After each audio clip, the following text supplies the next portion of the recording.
TDP మహానాడులో నారా లోకేష్ ప్రకటన self గోల్గా మారిందని టీడీపీ నాయకులే తలలు పట్టుకుంటున్నారు. మహిళలకు 33% రిజర్వేషన్స్పై లోకేష్ చేసిన ప్రకటన ఇప్పుడు టీడీపీని ఇరకాటంలో పెట్టింది. టీడీపీ వర్కింగ్ ప్రెసిడెంట్గా భారీ పబ్లిసిటీ కోసం వేసిన ఈ స్టంట్ కాస్త వికటించింది.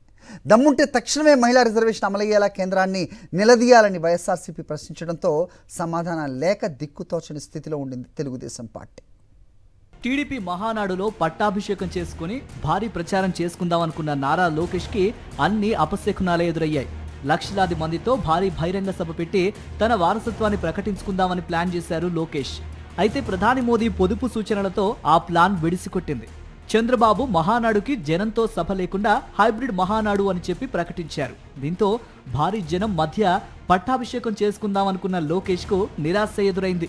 మహిళా రిజర్వేషన్ అంశం ప్రస్తుతం దేశవ్యాప్తంగా చర్చ జరుగుతుండటంతో నారా లోకేష్ బిగ్ అనౌన్స్మెంట్ అంటూ అదే అంశాన్ని ప్రకటించారు. మహిళా రిజర్వేషన్ అమలైనా అవ్వకపోయినా 33% సీట్లు మహిళలకు టీడీపీ నుండి కేటాయిస్తామని ప్రకటించారు. ఈ ప్రకటనతో భారీ మైలేజ్ తనకి వస్తుందని నారా లోకేష్ భావించారు. కానీ అది కాస్త తుస్సుమంది.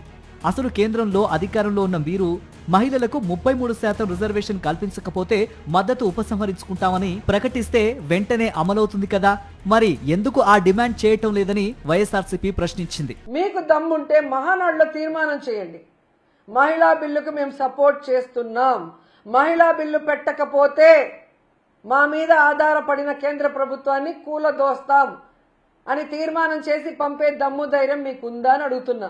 ఎలాగో కేంద్రం త్వరలో మహిళా రిజర్వేషన్ ని నియోజకవర్గాల పునర్విభజనతో సంబంధం లేకుండా అమలు చేసే ఆలోచన చేస్తుంది కాబట్టి క్రెడిట్ స్టోరీ కోసం నారా లోకేష్ ఈ ప్లాన్ వేశారు. అయితే ఇప్పుడు లోకేష్ ప్రకటన మరింత ఇరకాటంలో టీడీపీని పడేసింది. త్వరలో ఏపీలో 4 రాజ్యసభ సీట్లను భర్తీ చేస్తున్నారు. ఎమ్మెల్సీలు భర్తీ చేసేటప్పుడు వాటిలో 33% మహిళలకు ఇవ్వాలని వైఎస్ఆర్సీపీ డిమాండ్ చేసింది. దీంతో వైఎస్ఆర్సీపీ ప్రశ్నలకు సమాధానం చెప్పలేక టీడీపీ సైలెంట్ అయింది.